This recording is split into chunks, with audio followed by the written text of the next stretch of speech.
जी तो स्टूडेंट्स आज हम डिस्कस करने वाले हैं डेट 25। ठीक है, 25 जून पे जो फिजिक्स के क्वेश्चन आए थे, पहले हम फिजिक्स के क्वेश्चन डिस्कस करेंगे, उसके बाद मैथमेटिक्स के, देन हम डिस्कस करेंगे केमिस्ट्री के। ठीक है, 24 जून पे जो टेस्ट हुई थी मेरान की, उसमें जो फिजिक्स के आए थे, केमिस्ट्री के या मैथमेटिक्स के, वो मैंने आपके साथ वीडियोस शेयर कर दी थी। ठीक है, उम्मीद है कि आपने वो अच्छे तरीके से उन वीडियोस की प्रैक्टिस की होगी और वही जो क्वेश्चन मैंने आपको एक्सपेक्टेड क्वेश्चन की लिस्ट बताई थी वो आपने अपने नोटबुक पे लिख दी होगी। ठीक है, तो उनकी आप अच्छे तरीके से प्रैक्टिस करिएगा। उसके साथ साथ मैं लास्ट में आपको एक्सपेक्टेड क्वेश्चन की हर हर सब्जेक्ट की, ठीक है, केमिस्ट्री की अलग, फिजिक्स की अलग और मैथमेटिक्स की अलग, मैं आपको एक पीडीएफ दूंगा। आप वो पीडीएफ भी अच्छे तरीके से पढ़िएगा तो इंशाल्लाह आपका जो सेकंड फेज है मेरा का, वो बिल्कुल अच्छा हो जाएगा। ठीक है, तो स्टार्ट करते हैं आज के इस वीडियो लेक्चर को कि 25 जून पे जो टेस्ट हुई थी मेरा की, इसमें फिजिक्स के कौन से क्वेश्चन आए थे। ठीक है, तो इसमें जो पहला क्वेश्चन आया था फिजिक्स का, ठीक है, अब ये है एक्सपीरियंसेस। इन एक्सपीरियंसेस को लेकर हम क्या करेंगे, एक्सपेक्टेड क्वेश्चंस में आपको बताऊंगा कि अगर ये क्वेश्चन आया था तो ये क्वेश्चन इस तरीके से आ सकता है, इस तरीके से आ सकता है, तो मतलब आपको थोड़ा सा आइडिया मिल जाएगा अगर ये क्वेश्चन आया था तो नेक्स्ट क्वेश्चन कैसा आ सकता है। ठीक है, सेकंड फेज में।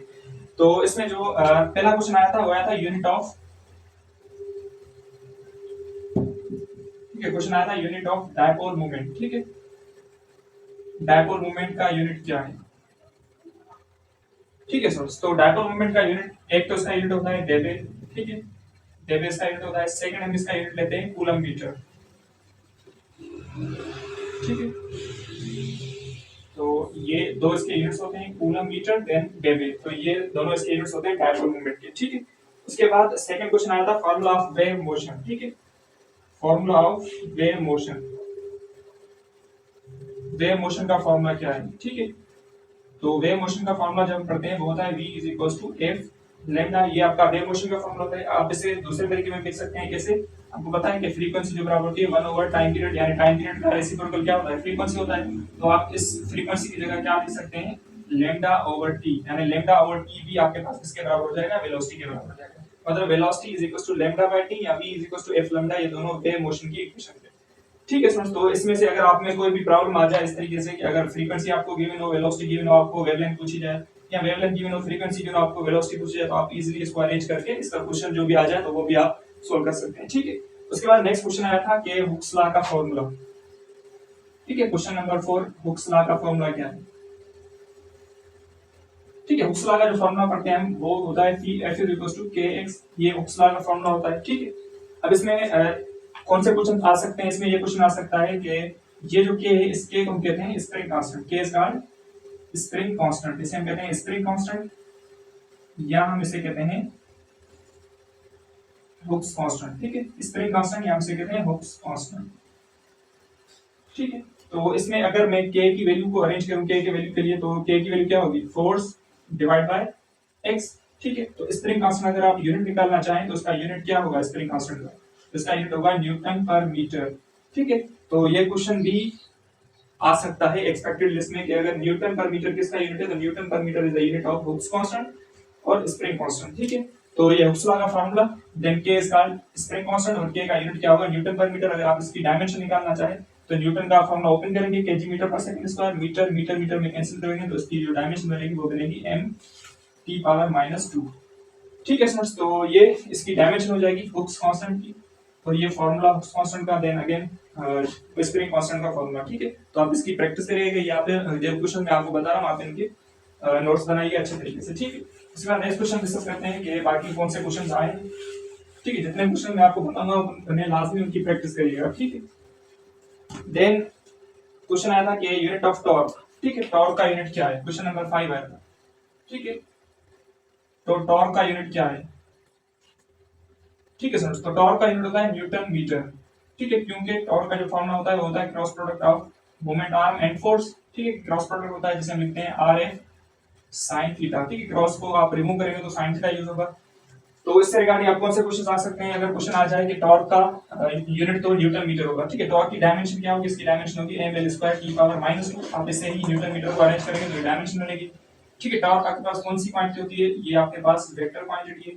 ठीक है, उसके बाद अगर टॉर्क पूछा जाए कि टॉर्क मैक्सिमम कब होगी, मिनिमम कब होगी, तो आप ये साइन थीटा को यूज करके फाइंड आउट कर सकते हैं। साइन 0 कब होता है, 0 डिग्री पे साइन 0 होता है और 90 डिग्री पे साइन 1 होता है। इसका मतलब टॉर्क जो है वो 0 कब होगी, 0 डिग्री पे, टॉर्क 0 कब होगी, 0 डिग्री, एंड मैक्सिमम कब होगी एट 90 डिग्री। ठीक है, तो ये भी आप याद कर दीजिएगा। और मैक्सिमम कब होगी? मैक्सिमम होगी 90 डिग्री पे, क्यों? क्योंकि sin 91 के बराबर होता है। और जीरो कब होगी? 0 डिग्री पे, क्योंकि sin 0 0 के बराबर होता है। ठीक है, ये टॉर्क का फार्मूला, टॉर्क का यूनिट और टॉर्क की डायमेंशन, इसके रिगार्डिंग जो अगर क्वेश्चन आ जाए तो क्वेश्चंस आप इजीली सॉल्व कर सकते हैं। ठीक है, देन आपके पास क्वेश्चन आया था पीको। 1 पीको किसके बराबर होता है? ठीक है, प्रीफिक्स भी आप याद कर दीजिएगा। 1 पीको 10 पावर -12 के बराबर होता है। 1 फेमटो किसके बराबर होता है? 1 मिली किसके बराबर होता है? 1 माइक्रो। तो ये आप याद कर दीजिएगा। ठीक है, प्रीफिक्स भी आप अच्छे तरीके से याद कर दीजिएगा। उसके बाद जो क्वेश्चन आया था, क्वेश्चन नंबर 5 6 से ये आपका 7 क्वेश्चन। ठीक है, 7 क्वेश्चन आया था मास per unit volume. Mass per unit volume is the formula of. Mass per unit volume किसका फार्मूला होता है? ठीक है, तो ये फार्मूला होता है डेंसिटी का। ठीक है, मास पर यूनिट वॉल्यूम किसे कहते हैं? डेंसिटी को कहते हैं। इसका यूनिट अगर निकालना चाहें तो इसका यूनिट होगा केजी मीटर पर मीटर क्यूब। ठीक है, केजी पर मीटर क्यूब आप इसे ऐसे भी लिख सकते हैं, केजी पर मीटर क्यूब। ठीक है, और इसकी अगर डायमेंशन आप निकालना चाहें तो इसकी डायमेंशन होगी ml टी पावर ml -3। ठीक है, इसकी डायमेंशन होगी किसकी? डेंसिटी की। डेंसिटी आपके पास स्केलर क्वांटिटी होती है। ठीक है, तो ये आप याद कर लीजिएगा। मास पर यूनिट वॉल्यूम किसका फॉर्मूला होता है? डेंसिटी का। डेंसिटी का यूनिट, डेंसिटी की डायमेंशन और डेंसिटी आपके पास स्केलर क्वांटिटी होती है। ठीक है, देन क्वेश्चन आया था कि इलेक्ट्रिक फ्लक्स। इलेक्ट्रिक फ्लक्स का फॉर्मूला क्या है? ठीक है दोस्तों, इलेक्ट्रिक फ्लक्स का फॉर्मूला। ठीक है, तो क्वेश्चन नंबर 9 है आपके पास, इलेक्ट्रिक फ्लक्स का फॉर्मूला क्या है? Electric flux. ठीक है, इलेक्ट्रिक फ्लक्स का फॉर्मूला, तो इलेक्ट्रिक फ्लक्स को अल्फा से डिनोट करते हैं। इसका फॉर्मूला होता है electric field intensity into vector area. ठीक है, ये फॉर्मूला होता है किसका? इलेक्ट्रिक फ्लक्स का। इलेक्ट्रिक फ्लक्स का जो यूनिट होता है वो होता है वोल्ट इनटू मीटर। ठीक है, वोल्ट इनटू मीटर इसका क्या होता है? यूनिट होता है। तो इलेक्ट्रिक फ्लक्स यानी dot product of electric field intensity and vector area. ठीक है, इसका यूनिट क्या बनेगा? इसका यूनिट बनेगा वोल्ट इनटू मीटर। ठीक है, इसके बाद जो नेक्स्ट क्वेश्चन आया था, क्वेश्चन नंबर 9। ठीक है, 9 हो गया। Question number 10। क्वेश्चन नंबर 10 आया है कि rate of change of momentum. Rate of change of momentum किसे कहते हैं? Rate of change of momentum. Rate of change of momentum, तो ये किसे हम किसे कहते हैं? Rate of change of momentum. ठीक है, तो फोर्स जो है ये हम किसे कहते हैं? Rate of change of momentum is called force. ठीक है, तो rate of change of momentum हम फोर्स को कहते हैं। तो फोर्स की अगर हम बात करें तो फोर्स आपके पास वेक्टर क्वांटिटी होता है। ठीक है, इसका यूनिट जो होता है वो न्यूटन होता है। ठीक है, तो फोर्स के रिगार्डिंग आप कुछ क्वेश्चन याद कर लीजिएगा। और फोर्स की जो डायमेंशन होती है, इसकी डायमेंशन होती है ml की पावर -3। ठीक है, फोर्स आपके पास वेक्टर, फोर्स का यूनिट हो गया force. Rate of change of momentum हम फोर्स को कहते हैं। अगर यहाँ से आप मोमेंटम का फॉर्मूला निकालना चाहें तो क्या होगा? फोर्स इनटू, यानी मोमेंटम अगर आपको चाहिए तो टाइम डिवाइड मल्टीप्लाई करेंगे फोर्स से, तो मोमेंटम क्या होगा? Product of force and time. तो आप यहाँ से मोमेंटम की डेफिनेशन निकाल सकते हैं कि product of force and time is called momentum. और यहाँ से अगर आप मोमेंटम का यूनिट निकालना चाहें तो न्यूटन इनटू सेकंड। फोर्स का न्यूटन, टाइम का second. Newton and second is the formula of momentum. यहाँ से अगर मोमेंटम की क्या डायमेंशन निकालना चाहें तो मोमेंटम की डायमेंशन क्या होगी? केजी मीटर पर सेकंड इनवर्स। ठीक है, केजी मीटर पर सेकंड इनवर्स, ये इसका यूनिट हो जाएगा। ऐसा यूनिट, इसकी डायमेंशन होगी ml की पावर -1। ठीक है स्टूडेंट्स, तो ये मोमेंटम का फार्मूला, मोमेंटम का यूनिट न्यूटन इनटू सेकंड। और ये मोमेंटम का ऐसा यूनिट आप इसको ऐसे लिख सकते हैं केजी मीटर पर सेकंड। ठीक है स्टूडेंट्स, और ये मोमेंटम की डायमेंशन, उसके रिगार्डिंग ये वेक्टर यानी फोर्स की डायमेंशन और फोर्स के ये फार्मूले आप याद कर लीजिएगा। ठीक है, उसके बाद आपका नेक्स्ट क्वेश्चन जो आया था 25 पे, व्हाई यूनिट ऑफ एनर्जी। ठीक है, एनर्जी का यूनिट क्या होगा? ठीक है बेटा, तो ये जितने भी मैं क्वेश्चन आपको सोल्व कर रहा हूँ आप इनकी अच्छे तरीके से प्रैक्टिस करिए और आप अपने पास इनके नोट्स लाजमी बनाइएगा। इसके रिगार्डिंग अगर ये क्वेश्चन आ जाए तो कैसे सोल्व किया जाए। ठीक है, देन आपके पास क्वेश्चन आया है कि unit of energy. Question number 12, unit of energy क्या होगा? Unit of energy. ठीक है, अब एनर्जी का आपके पास जो भी टाइप हो, जैसे आपके पास काइनेटिक एनर्जी हो। ठीक है, काइनेटिक एनर्जी का फार्मूला 1/2 mv² होता है। ठीक है, आपके पास पोटेंशियल एनर्जी हो जिसका फार्मूला होता है mgh। इन सब का यूनिट क्या होगा? जूल। जूल इनका यूनिट होता है। ठीक है, इनकी डायमेंशन की अगर हम बात करें तो डायमेंशन होती है ml² की पावर -2। और यही डायमेंशन किसकी होती है? वर्क की होती है। ठीक है, और यही डायमेंशन आपकी टॉर्क की होती है। ठीक है, तो ये भी याद कर दीजिएगा कि एनर्जी की डायमेंशन या एनर्जी का यूनिट सेम किससे होता है? वर्क से होता है। ठीक है, तो वर्क का यूनिट जूल होता है और टॉर्क का यूनिट होता है वो होता है न्यूटन मीटर। वर्क का यूनिट आप न्यूटन मीटर लिख सकते हैं और जूल भी लिख सकते हैं, लेकिन टॉर्क का आप न्यूटन मीटर भी लिखेंगे, जूल नहीं लिखेंगे। ठीक है, इसके पीछे थोड़ा सा रीजन होता है। अब आपके पास जो नेक्स्ट क्वेश्चन आया है ठीक है, तो ये आपका फिजिक्स का नेक्स्ट क्वेश्चन आया कि अल्ट्रावायलेट रेज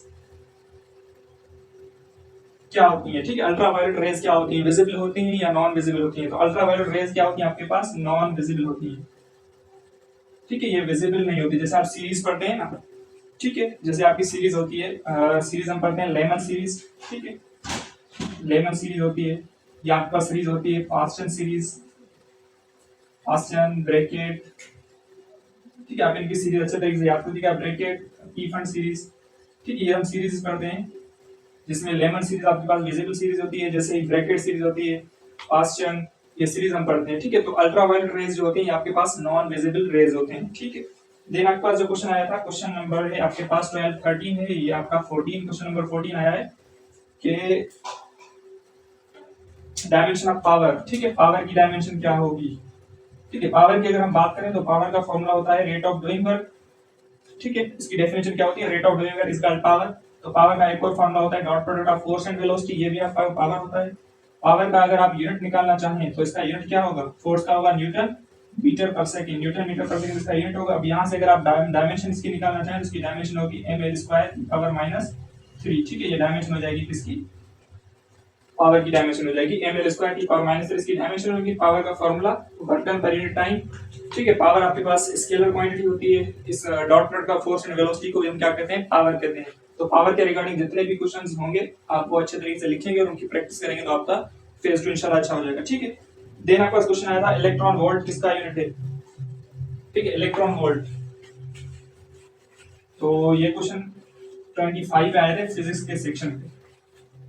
तो नेक्स्ट वीडियो लेक्चर में डिस्कस करेंगे केमिस्ट्री के एंड मैथमेटिक्स के आल्सो। तो आपके पास क्वेश्चन नंबर 15 है कि इलेक्ट्रॉन वोल्ट किसका यूनिट है। तो ये यूनिट होता है किसका, सॉरी एनर्जी का। ठीक है, इलेक्ट्रॉन वोल्ट किसका यूनिट होता है, एनर्जी का यूनिट होता है।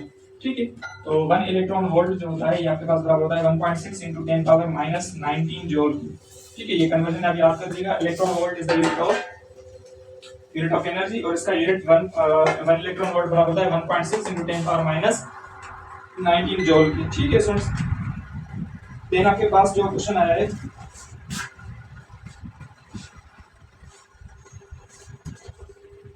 देन आपके पास क्वेश्चन आया है कि मोर पेनिट्रेटिंग कौन सा है। ठीक है, मोर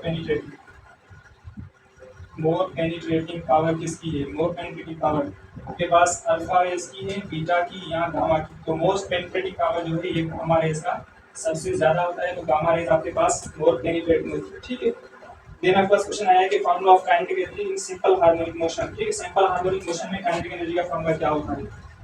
ठीक है, काइनेटिक एनर्जी इन SHM। ठीक है, SHM for simple harmonic motion. तो स्टूडेंट्स क्या करते हैं, डायरेक्ट काइनेटिक एनर्जी का फार्मूला जो होता है 1/2 mv² को टिक कर देते हैं।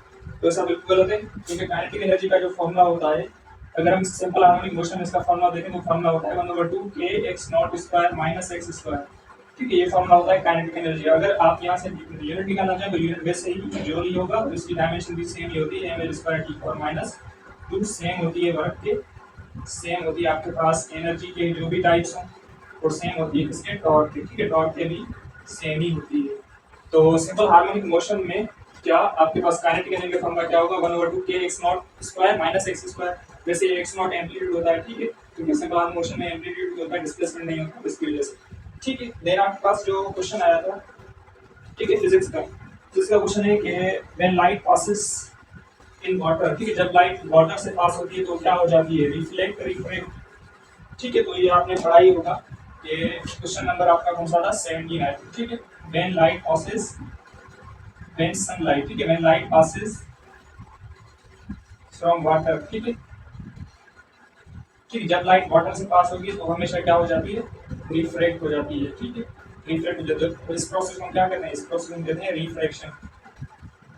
ठीक है, जब भी लाइट एक मीडियम से दूसरे मीडियम में जाती है तो हमेशा रिफ्लेक्ट हो जाती है। ठीक है, तो इस प्रोसेस को क्या कहते हैं, रिफ्रैक्शन कहते हैं। ठीक है स्टूडेंट्स, देन आपका क्वेश्चन आया था product of force and velocity. तो ये मैंने आपको अभी बताया, क्वेश्चन नंबर 18 है product of force and velocity. तो ये हम किसे कहते हैं, product of force and velocity. मैंने आपको अभी बताया पावर का फॉर्मूला क्या होता है, वर्क अपॉन टाइम।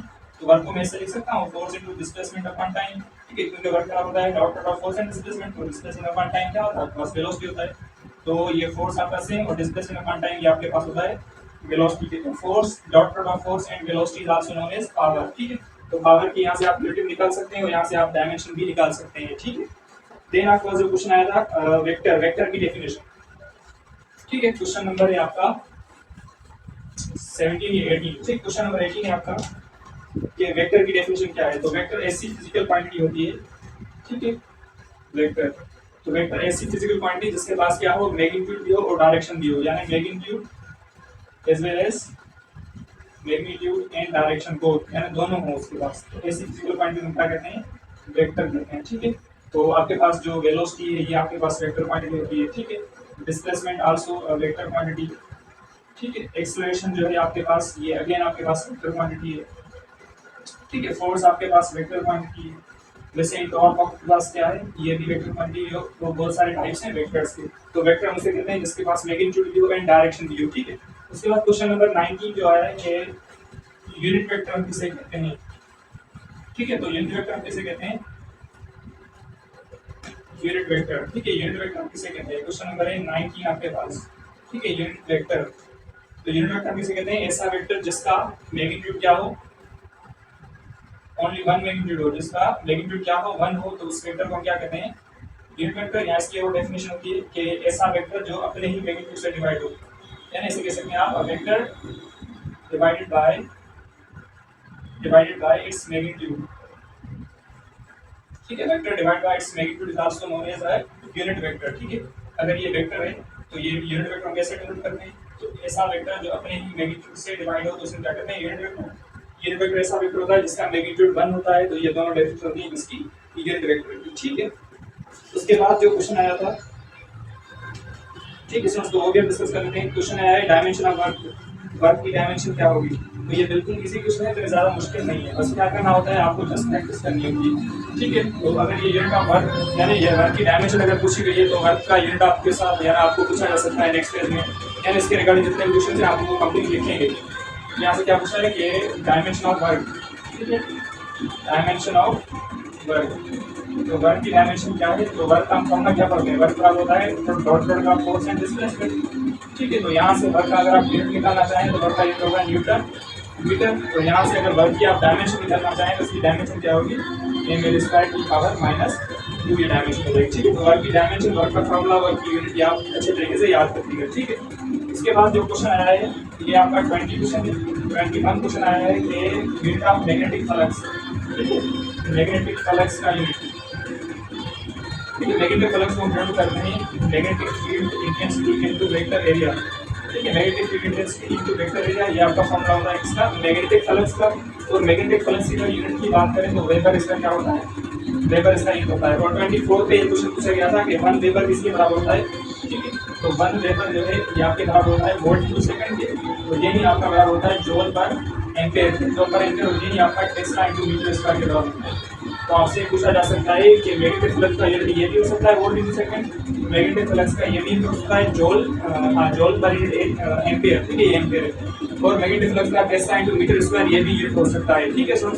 तो ये मैग्नेटिक फ्लक्स के कंप्लीट यूनिट और मैग्नेटिक फ्लक्स का ये फॉर्मूला है, ठीक है। मैग्नेटिक फ्लक्स आपके पास स्केलर क्वांटिटी होती है, ठीक है, यदि आप याद रखिएगा, क्योंकि डॉट प्रोडक्ट जो होती है हमेशा स्केलर ही रहती है। देन आपके पास जो क्वेश्चन आया था 22, ठीक है, 22 पे जो क्वेश्चन आया था फिजिक्स का, ठीक है। 22 पे जो क्वेश्चन आया फिजिक्स का, तो क्वेश्चन आया कि if A vector and B vector are parallel, ठीक है। अगर ए वेक्टर और बी वेक्टर क्या दोनों क्या है, पैरेलल है, ठीक है। अगर ए वेक्टर और बी वेक्टर दोनों पैरेलल में, जैसे A vector is parallel to B vector, that means angle क्या हमेशा फॉर्म होगी 0 डिग्री। अगर दोनों पैरेलल हैं देन क्वेश्चन पूछा गया था कि ए डॉट बी क्या होगा। तो ए डॉट बी हमेशा मैक्सिमम होता है, क्यों मैक्सिमम होता है, क्योंकि आप पढ़ते हैं कि ए डॉट बी बराबर होता है ए बी cos थीटा, ठीक है, cos थीटा, ठीक है। तो आपको पता है cos 0 डिग्री किसके बराबर होता है 1 के, उसकी वजह से इसका आंसर आएगा ए डॉट बी हमेशा ए बी के बराबर होगा, ठीक है, मैक्सिमम होता है। तो अगर क्रॉस प्रोडक्ट की बात करें तो क्रॉस प्रोडक्ट जो है ये बराबर होता है ए बी sin थीटा के, ठीक है। और अगर आपके पास वेक्टर दोनों पैरेलल हैं तो sin 0 या फिर एंगल क्या बनेगी 0 और sin 0 0 किसके बराबर होता है 0 के, उसकी वजह से उनका क्रॉस प्रोडक्ट क्या होगा 0 होगा। मतलब अगर दो वेक्टर्स पैरेलल होंगे तो उनका डॉट प्रोडक्ट मैक्सिमम होगा, अगर दो वेक्टर्स पैरेलल होंगे तो उनका क्रॉस प्रोडक्ट क्या होगा 0 हो जाएगा, ठीक है। तो ये आप याद कर लीजिए अच्छे तरीके से। ठीक है। देन आपके पास जो क्वेश्चन आया था बिल्कुल इजी क्वेश्चन, ठीक है, कैंडिला किसका यूनिट है, 23 क्वेश्चन, कैंडिला किसका यूनिट है, ठीक है। तो ये बेस क्वांटिटीज में आता है, 7 बेस क्वांटिटीज में candela is the unit of luminous intensity, ठीक है, ल्यूमिनस इंटेंसिटी का ये यूनिट होता है कैंडिला, ठीक है। सो ये क्वेश्चन आया था। देन आपके पास जो क्वेश्चन आया है 24 क्वेश्चन आया है, ये path of projectile is called, ठीक है, path of projectile, path of projectile is called, जो पाथ ऑफ प्रोजेक्टाइल में होता है वो क्या होता है, पैराबोला होता है, ठीक है। पाथ ऑफ प्रोजेक्टाइल क्या होता है, पैराबोला इस शेप का होता है, तो इस शेप को हम क्या कहते हैं, पैराबोला शेप, और पाथ ऑफ प्रोजेक्टाइल हमेशा पैराबोला होता है। ये मैंने कंप्लीट जो भी क्वेश्चन थे मैंने वेक्टर्स के, ठीक है, प्रोजेक्टाइल मोशन के कंप्लीट मेरे वीडियोस अपलोड की हुई है, ठीक है। अगर आपने वो वीडियोस अच्छे तरीके से नहीं देखे तो वो भी वीडियोस आप देख सकते हैं, तो आपको बहुत ज़्यादा फायदा हो जाएगा, ठीक है। तो ये क्वेश्चन आए थे फिजिक्स के 25 जून पे, ठीक है, 25 जून पे जो फिजिक्स के क्वेश्चन आए थे, ठीक है। अब हम डिस्कस करेंगे कि 25 पे केमिस्ट्री के कौन से क्वेश्चन आए थे, या फिर 25 पे फिजिक्स के कौन से क्वेश्चन आए थे, ठीक है। सुन, तो आप इन वीडियोस की अच्छे तरीके से प्रैक्टिस करिएगा, और साथ में आपको लास्ट में मैं फिजिक्स के कुछ एक्सपेक्टेड क्वेश्चन का वीडियो भी सेंड करूँगा, तो वो भी आप अच्छे तरीके से पढ़िएगा, तो इंशाल्लाह आपका फेस को अच्छा होगा, ठीक है। तो मिलते हैं नेक्स्ट वीडियो में, थैंक यू।